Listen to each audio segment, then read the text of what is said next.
themselves in the Michigan Constitution. Now, the next part is something that I'm very passionate about, something that I think everyone will tell you is really my jam, the thing that I like the most, which is providing transparency and enabling participation. Now, Michigan laws are really pro-transparency with local government, and they're pro-participation. So big laws that everyone working in municipal government has heard of are the Michigan Freedom of Information Act and the Michigan Open Meetings Act. Now, these were enacted in response to the Watergate scandals. So they go back decades, but they're very pro-disclosure. FOIA isn't, we'll release these certain documents. It's, we'll release any document we have with a few exceptions or withhold a little bit of information in that. The Michigan Open Meetings Act similarly isn't, we'll let you come to certain meetings, we'll let you speak at certain meetings. The Michigan Open Meetings Act says the public is welcome to participate in by giving, public comment, for instance, and attend meetings with certain limitations. And it's the same thing with Michigan elections, really direct participation in government by members of the community. The Michigan Constitution section on voting rights really says that that section is constructed in favor of voting rights. It isn't something that's restrictive. You should interpret this in a way that allows participation in government. So some of the highlights on the right-hand side you can see are getting people excited about voting by having a sticker design contest, but also doing things that were really routine in nature. So working with our regular FOIA coordinator to get through about 600 of these FOIA requests a year. I have a good deal of experience with that. And that really dovetails well with providing administrative services. This is a big part of what a clerk does, putting together meeting packets, recording minutes. And this is one of the oldest jobs in what a city clerk does. So even before we had written meeting minutes, before we had systems of writing, towns employed a city clerk, for lack of a better word, to remember what happened, what decisions were made in the past. So you could go to that person, you could trust what they had a record of is what happened. So really, a lot of this is administrative work, and you can automate some of it. So some of the things in the past that I've worked on was taking some of the difficulty out of updating meeting notices or FOIA responses, taking that boilerplate language and making not just templates, but automated drafts to respond to folks that you would then edit the draft of, to really take a lot of that routine work out of it. And that allows you more time for customer service, for working with the public, for being really forward thinking instead of bogged down in the moment. And I'm experienced working with a lot of different groups. So whether it's a nonprofit board, that's who I currently report to, city council committees, boards and commissions, advisory committees, you name it, they're a group that I've probably dealt with in the past at some point. And one of the big things that I took care of working in the city of Ann Arbor was training all of our recording secretaries we had. So there were about 35 internal boards and commissions, but our city worked with about 62 different boards and commissions if you look at these intergovernmental relationships. So it's something I have a good deal of experience with, and certainly have trained others to do as well. And it's something that I think I could really help with in the city of Grand Haven, is making sure everyone understands really what their legal obligations are, but what's good practice as well. And that really flows into serving as a resource and liaison. So I say we had a lot of boards and commissions at my old job. I know that you have a good deal of community involvement as well, and something that you're hoping to empower more from discussions I've overheard. So assist with really over 400 meetings a year. So that's everything from making sure that people had event spaces booked, making sure that notices were out in time, making sure that people had minutes published in time.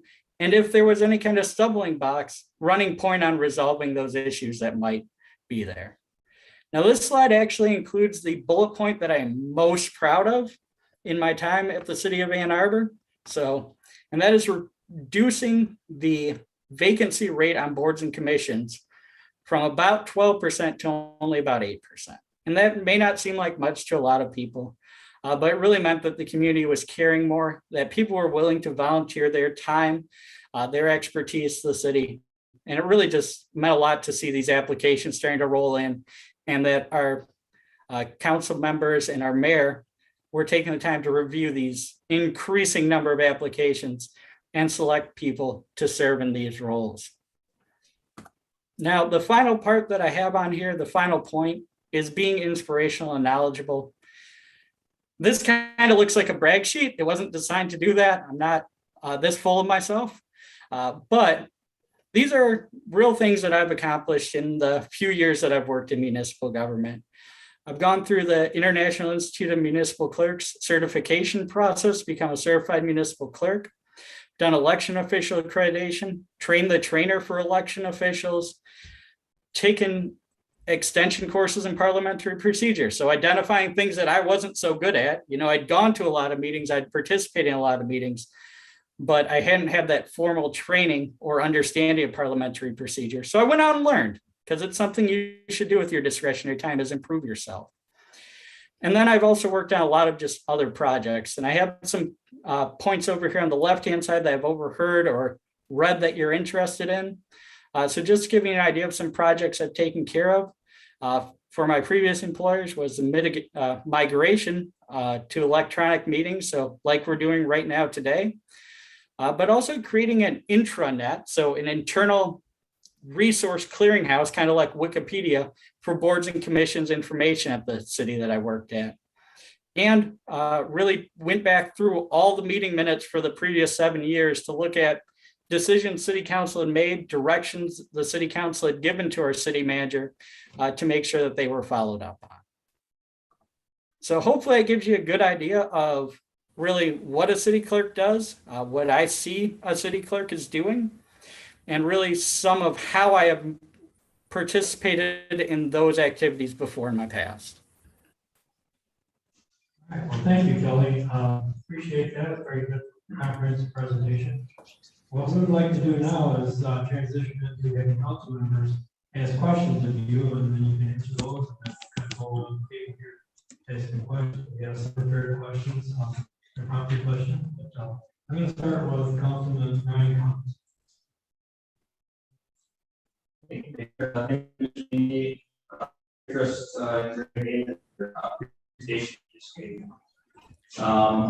Wanted to circle back to a question. I wasn't there obviously during your second round of interviews, and I HR manager provided the list of questions that you were asking. So I wanted to kind of circle back to one of those, because I think it's a key piece right now, especially as we talk about election administration, which looks like you have some good experience with.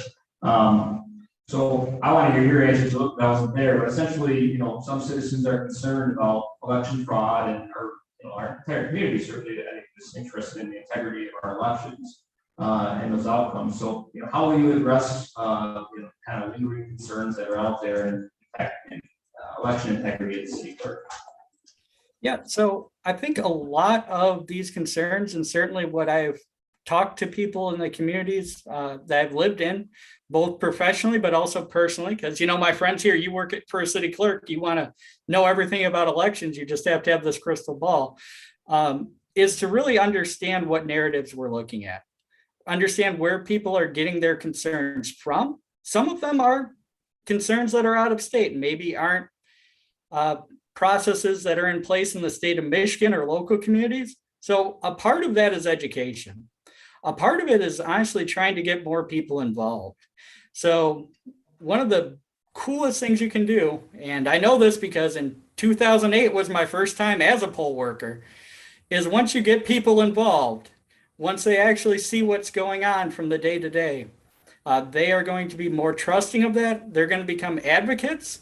If you're recruiting the same poll workers every time, if the same people are either attending or not attending your election commission meetings, you're only going to have one side of the story. So if you can make advocates, and this was something we did through a Citizens Academy program that I launched at my previous job, the more community advocates or ambassadors you have that can tell how things are actually taking place in your local community as opposed to nationwide, the better off you'll be. And really, it has to be a grassroots battle, because you're never going to win the national narrative for election integrity. Okay, next I'll have Mr. Mike Fritz ask you a question. Thank you, Mayor. Thank you so much for running this interview. The question I have is, what makes the city of Grand Haven very unique that makes you want to work here? Yeah, so one of the big things I'm looking at right now, we're looking at places that I want to spend my professional career, my time, invest my energy, is really quality of life. And one of the big things personally for me is that the city of Grand Haven is a great place for outdoor activity. You know, I'm a 4-season camper, believe it or not. So although you have a bit more snow than where I grew up in Grand Rapids, you know, it's not too bad. I love the outdoors, but really what made you unique was watching through your city council meetings, really your leadership here. Everything that I've read in, you know, your local paper has been about considering what the community wants, actually being able to listen to your community instead of making decisions. I don't want to use the cliche from an ivory tower, but you're actually investing in your community. You bring up points, not just as council members, but I've heard your city manager bring up points certainly that really think not just about addressing a question, but addressing the issue that the question's stemming from. So those are some of the big points there that I enjoy. It's just kind of the community. Like, this might not be the best thing to say during a job interview, but when I used to cut school in high school, I would come to Grand Haven to come to your beach and your community. So it's a cool place to me, I guess. Thank you. Good choice. I'd like to ask you about your experiences with FOIA, instead of finding FOIA requests, experiences you've had, what you, how you approach that, basically. And obviously that's part of the transparency of local government. So we had quite a few FOIA requests that would come in the city of Ann Arbor. So during my time there was actually the big change in FOIA law for the state of Michigan in response to a huge election FOIA that went out statewide to communities. So I worked with our regular FOIA coordinator as well as our attorney's office to update our policy. During that time, whenever our regular FOIA coordinator was unavailable to answer a FOIA request, was, you know, on vacation or maybe just had other duties that they were taking care of, I was the one that responded to them. So made sure that people understood their responsibilities as far as other staff members, but also elected officials, appointed officials, making sure that everyone's really on the same page. So that became part of our regular training for our elected and appointed officials. And I handled the appointed officials, making sure they understood their responsibilities as well. Now, FOIA also has the other side of it, which is records management. So really try to push for making sure that things were stored in a way that made sense. It's a lot easier to respond to a FOIA request if you're not digging through hundreds of boxes of records that you were supposed to get rid of 2-3 years ago that you have no reason to keep. And that really helps keep costs down for citizens as well.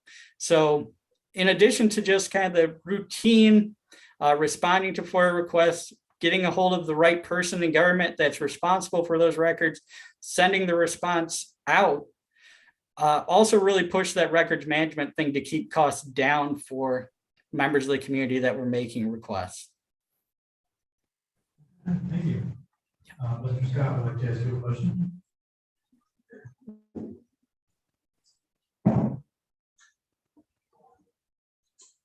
What experience have you had with the meetings at? Yep. So I was if you'd asked me this question 5 years ago, I would have said 0. But when I started working at the city of Ann Arbor, the job I walked into there never existed before. My job was to be our Open Meetings Act trainer and compliance officer. In part, that was a large part of my job. So I had to learn that from the ground up. I had some wonderful teachers. So my old boss, our city clerk in Ann Arbor, really, she was city clerk of the year. She's on the Michigan Association of Municipal Clerks board. But I got to work and develop training, handbooks, anything you can think of to try to get just staff and appointed officials on board with the Open Meetings Act, but also tried to make sure that the public was aware of their rights as members of the community as well.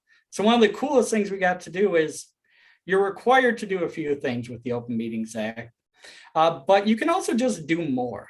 So one of the neatest things we did was we automated a notice system. If you changed anything in an agenda packet, so like I got a notice that this agenda packet went out automatically when it went out because I signed up for that subscription service you had.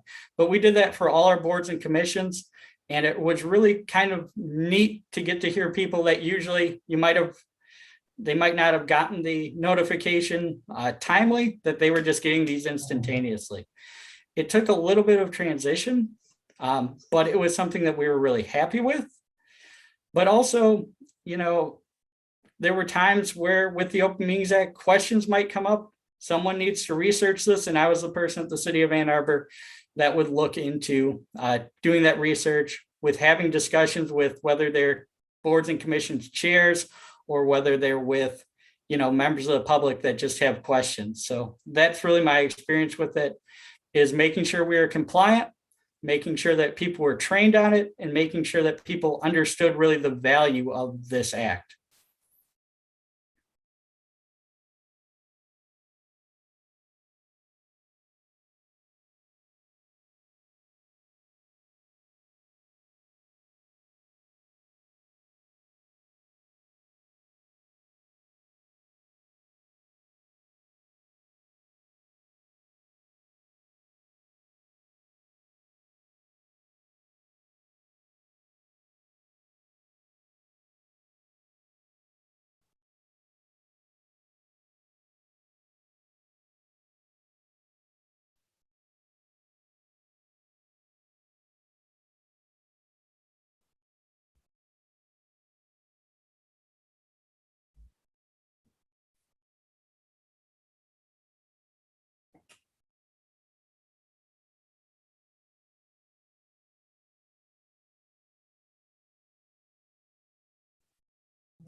All right, how about that?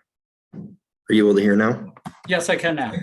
Oh, very good. We can hear you too. Much better. A little technical difficulty there. Well, that's all right. It's not the biggest technical difficulty today. If Facebook can go down for half the day, we can make it through this. Yeah, so I mean, some of us didn't hear the tail end of your comment on the previous question, but if you need time, we'll move on to a question from Mr. Dora. Hi, colleagues, nice to see you again. Yep. Hey, can you tell us what experience you have with Robert's rules? Yeah, so that's something that's of personal interest to me. I actually went through a course in parliamentary procedure by the University of Wisconsin, but I've also been involved in boards personally in my life as well as professionally. Really, the most important thing you can understand with Robert's rules is why they exist, and that's to make sure that a meeting runs smoothly and that the members of the meeting aren't trampled over. So really, it comes down to making sure that you have a good person running your meeting, in a mayor, in a chairperson, in a president, and making sure that everyone's being heard, that everyone has the same rights and privileges, and that decisions are really a majority decision. Now, this book, I have a copy not sitting at my desk right here, but is about this thick. There's certainly lots of quick reference guides that are available online as well. The In Brief one, a personal favorite, but there's even smaller ones, and there's cool blogs that you can actually read as well. Places like Drastic Parliamentarian, not to name drop, are really good ones that you can look at. So I've had a good deal of experience looking things up quickly. Do I have everything memorized? Heck no. Can I find the answer relatively swiftly? Typically, yes, I can. Thank you. Good, thank you. I will circle back to Mr. Cummins. All right, so our city, you probably saw this, our city website contains meeting minutes for the last couple of years. However, they are searchable, and we have agenda packets that we post, just prior to our meetings, but, they're not, kept up past that meeting. A lot of other communities have, their past agenda packets, and meeting minutes available to search and, to view. How would you go about implementing, public access, via our website?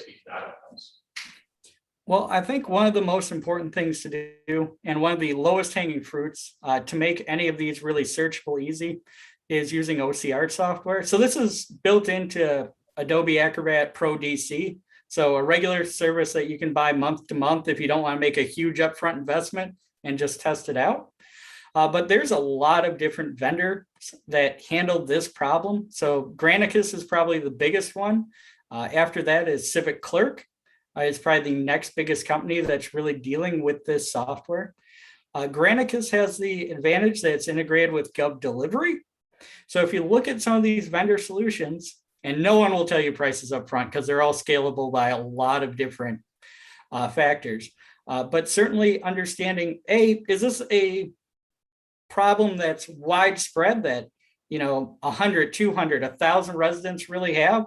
Or is this a problem that 1 or 2 residents have?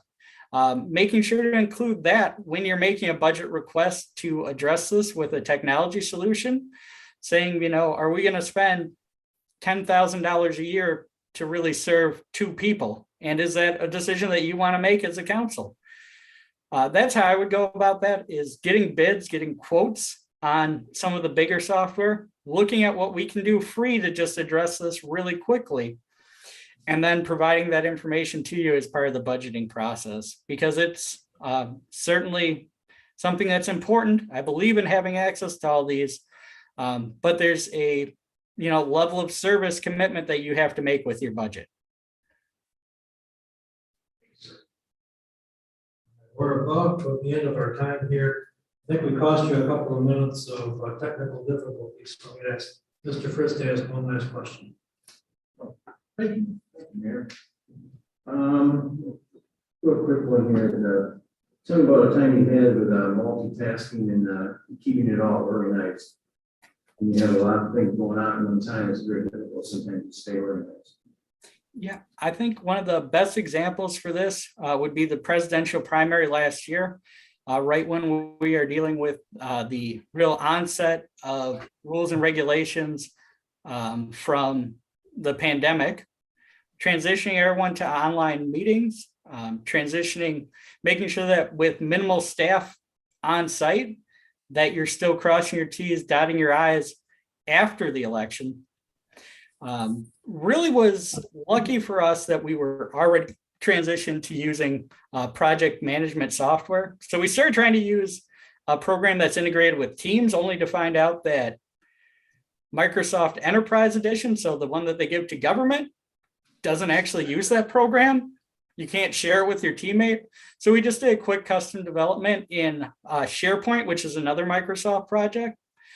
So making sure that everyone understands the goals you're getting to, the steps along the way, what your role is, was a big part of this, but then also relying on other people. You can't do everything yourself, especially when there's huge emergencies on board. So there were instances where I couldn't reach out and directly talk to a board or commission. And our project manager in our IT department actually walked them through how to use Zoom, for instance. So sometimes it's realizing what resources you have available, both physical resources, space, technology resources you have, but also other people. You shouldn't do everything yourself. That's a horrible way to do things. You'll never get to take a vacation a day in your life. But realizing what other people's talents are and realizing that if you can make them believe in what you believe, and that is people need to be able to attend meetings. Meetings are important.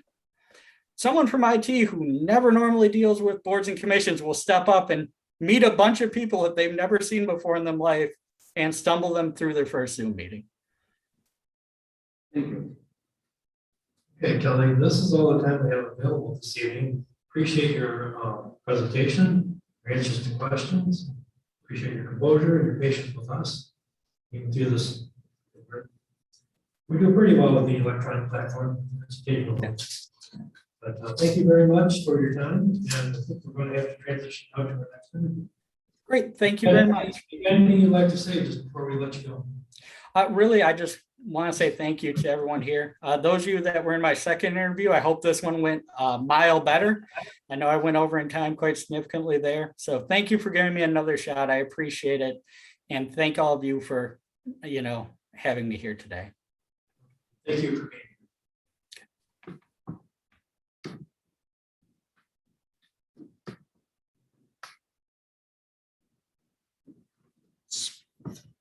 All right. Nicole is now online. Nicole, can you hear us? Yes, I can hear you. Thank you. Am I pronouncing your name correctly? What was that? Am I pronouncing your name correctly? Is it Nicole? Gofik. Yes. Okay. All right, thank you. I think we're going to start with the presentation. Okay. We'll follow next to the question. Perfect. I trust you all received the handout that I provided earlier. So it's a very basic overview of the presentation that I'll be doing. So if you want to follow along, that's fine. Otherwise, I'll have a PowerPoint that I'll be able to share with you. So I'll go right ahead into that.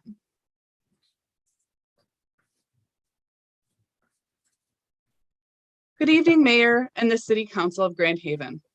While I would love to be able to be present at the City Council in person, I realize that technology is a forerunner in meetings due to the current times.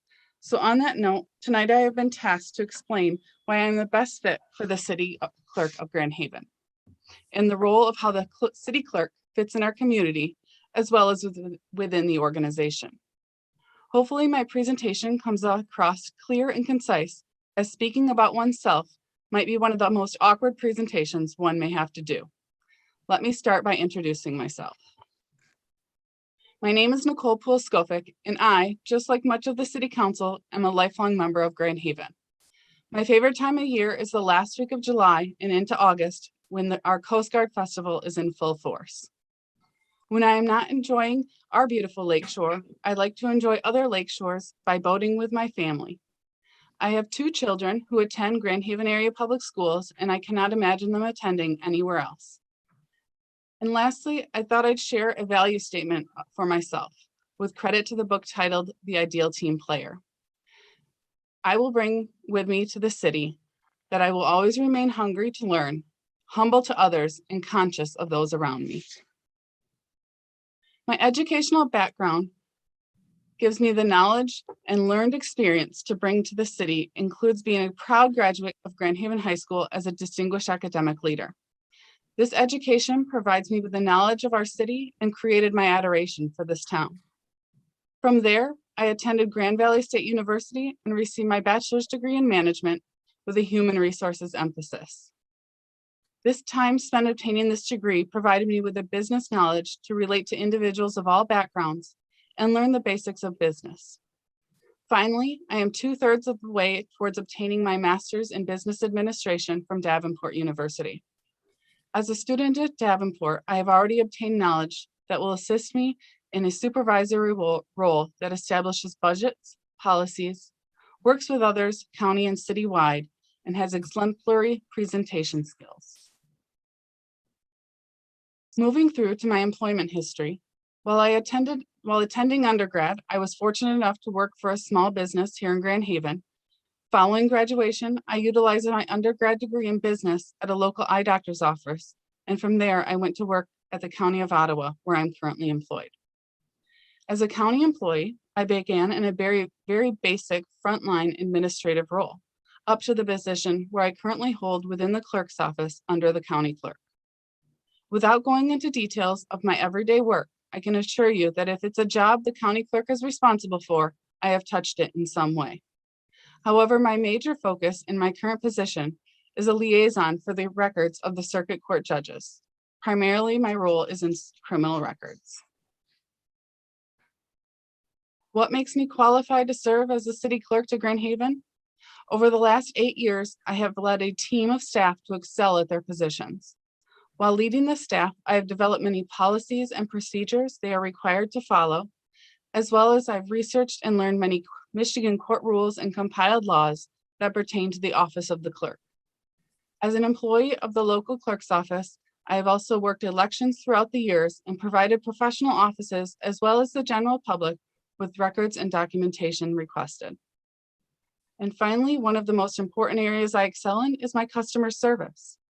I feel it is very important to treat all those in my office comes in contact with as they would like to be treated, and to go to any length to help the customer to the best of my ability.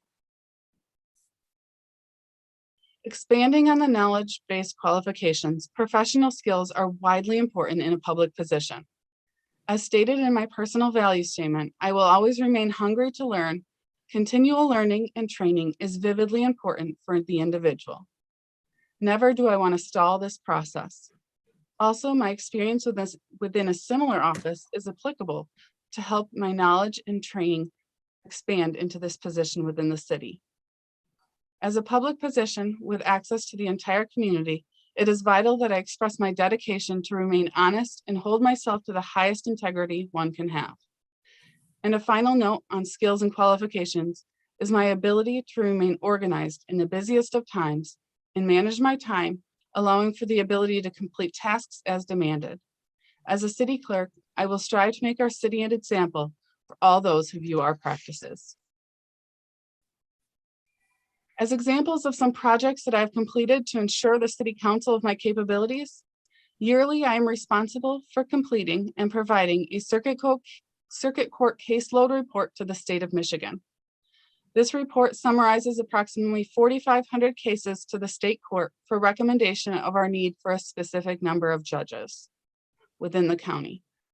Recently, I've worked side by side with county officials and IT companies to develop a case management system from the ground up to fit the needs of the county clerk.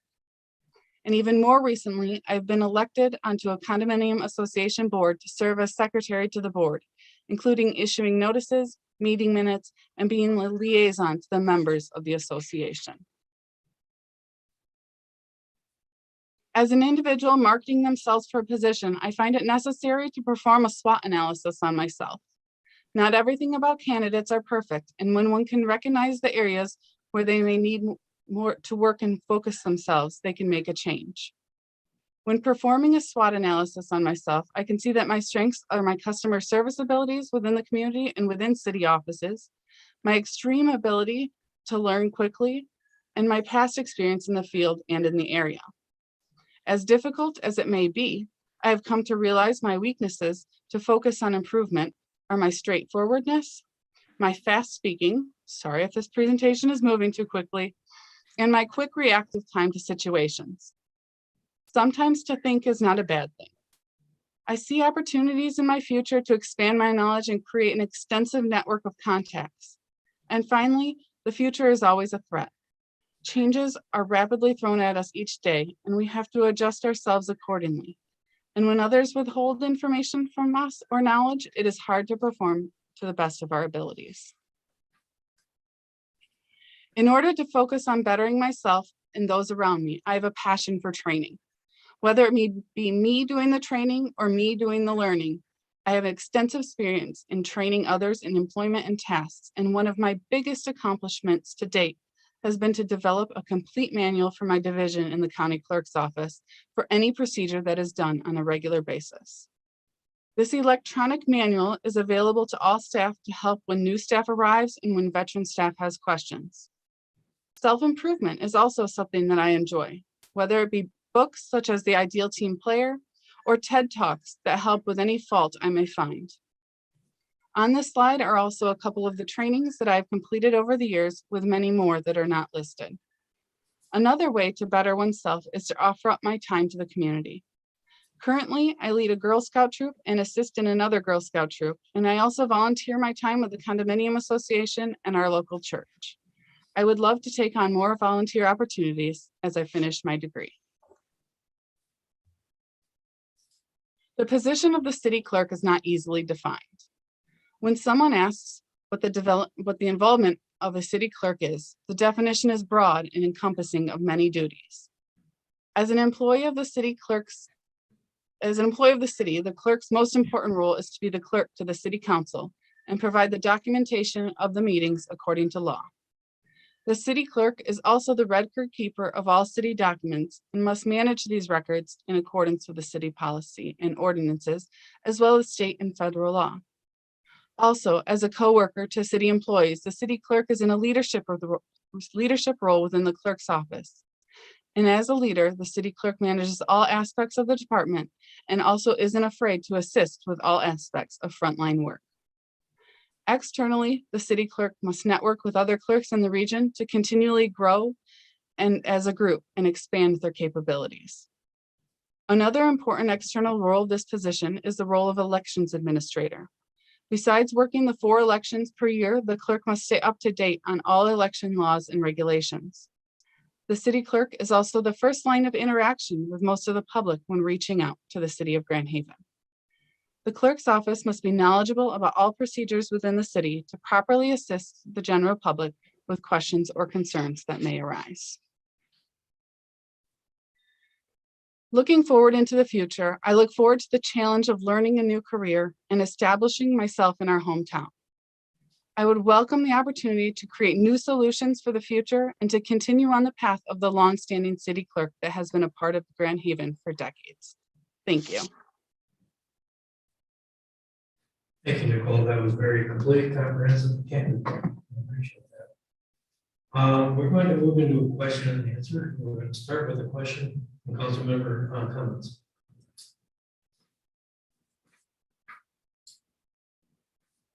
Thank you, Ms. Schofick. I appreciate you being here this evening and your interest in city clerk and city of Grand Haven.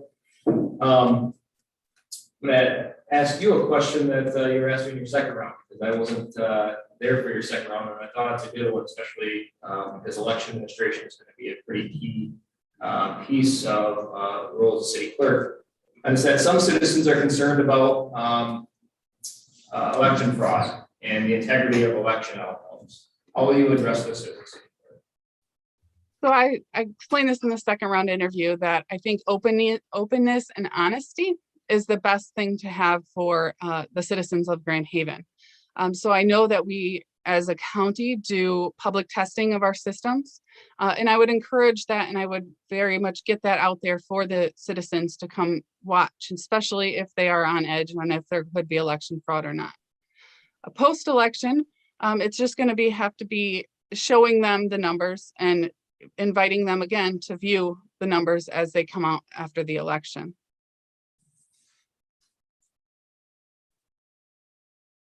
Thank you.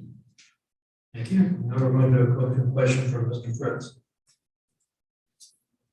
Well, Mr. Schofick, it's a pleasure having you here tonight. Question I have is, you know, it gets pretty busy and hectic in that clerk's office. So can you tell me about a time where you had to multitask and keep everything organized? Sure thing. So currently I lead a group of 4 individuals. I can go back to as soon as today. I had one individual that was off of work, and one individual had to work the public service counter. And then I had 2 other people that had to be in 2 courtrooms at the same time that require 2 people in each courtroom. So basically we were half staff. So it was kind of running around trying to figure out who I could pull help from and who I could skate by without having as much help in that one area. So that's typically, this is a weekly basis for me that I have to pull people from some area to help out and that make other areas a little bit thinner. Thank you. Mm-hmm. Thank you. Could you talk about experiences you've had with FOIA and handle those cases, and what did you do and how did you handle that going forward? With FOIA?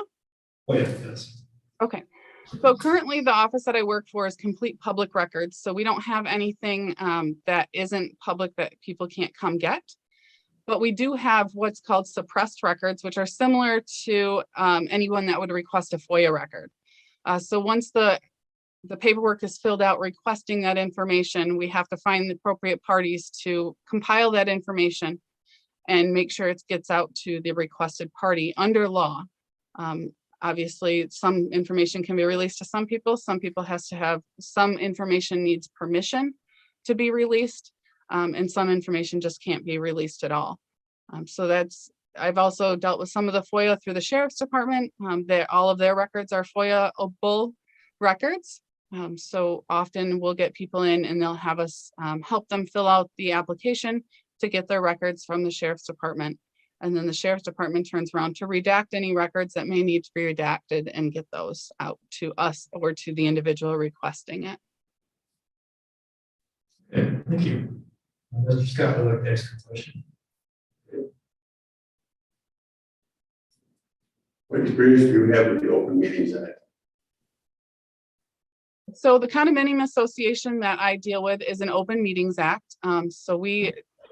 I don't have a whole lot of experience in reading through the manual and what the Open Meetings Act is involved in, but we do participate and let everybody come in.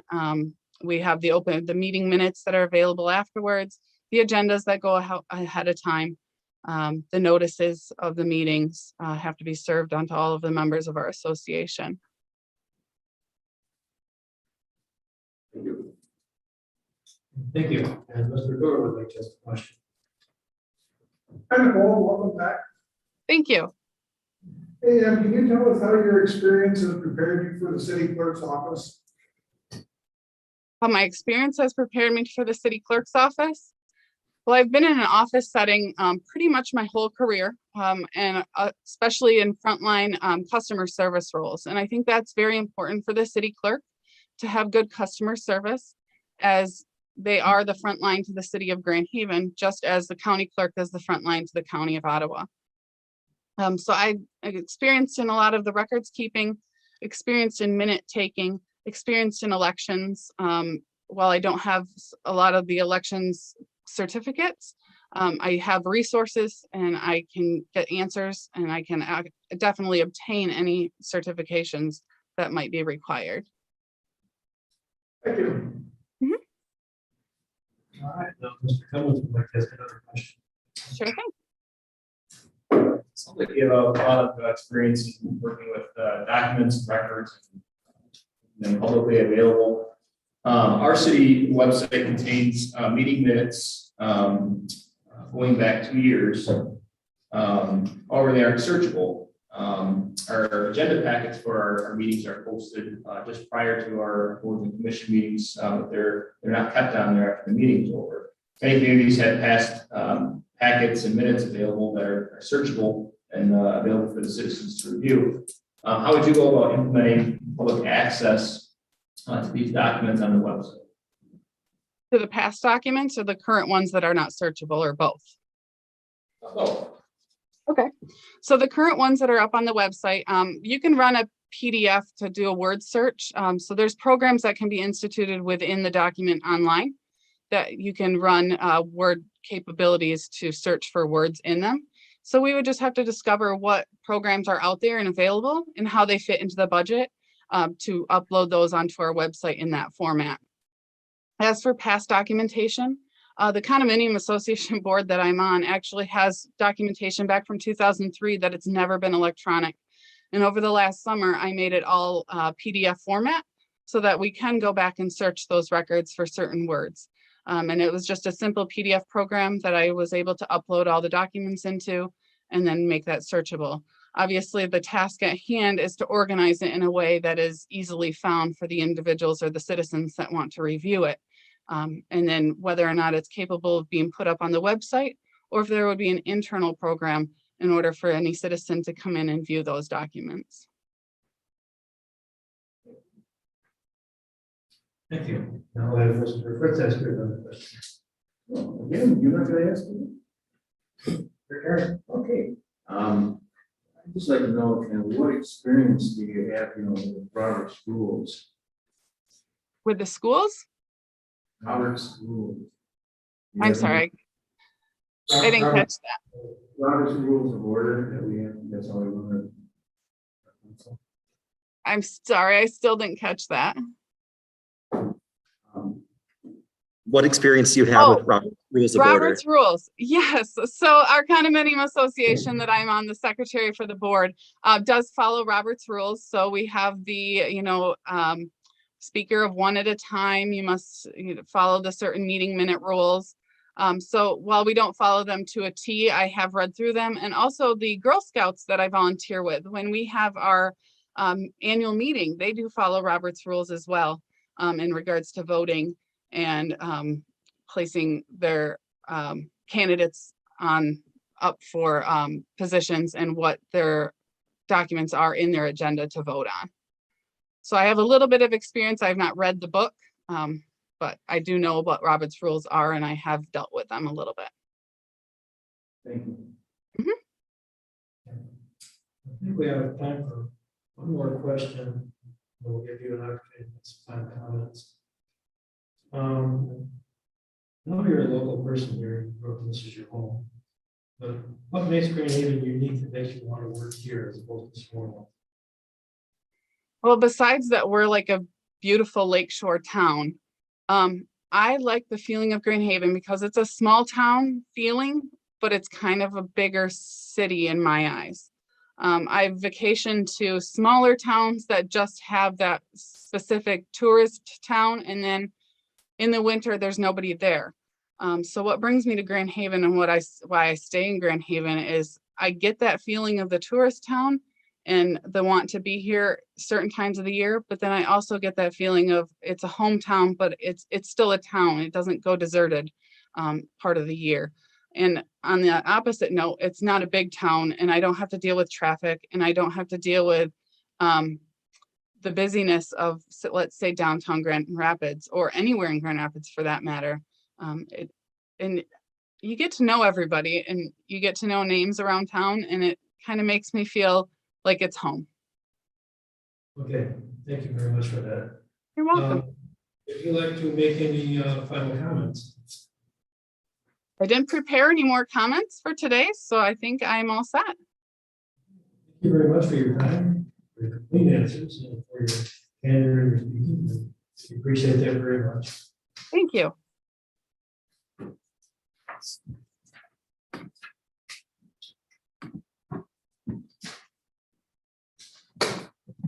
All right, so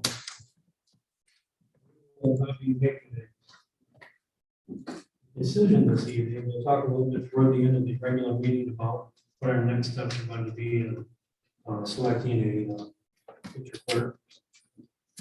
Decide probably in our next meeting. We'll talk about that toward the end of our regular meeting, so we can have any decision making or anything like that on the regular meeting.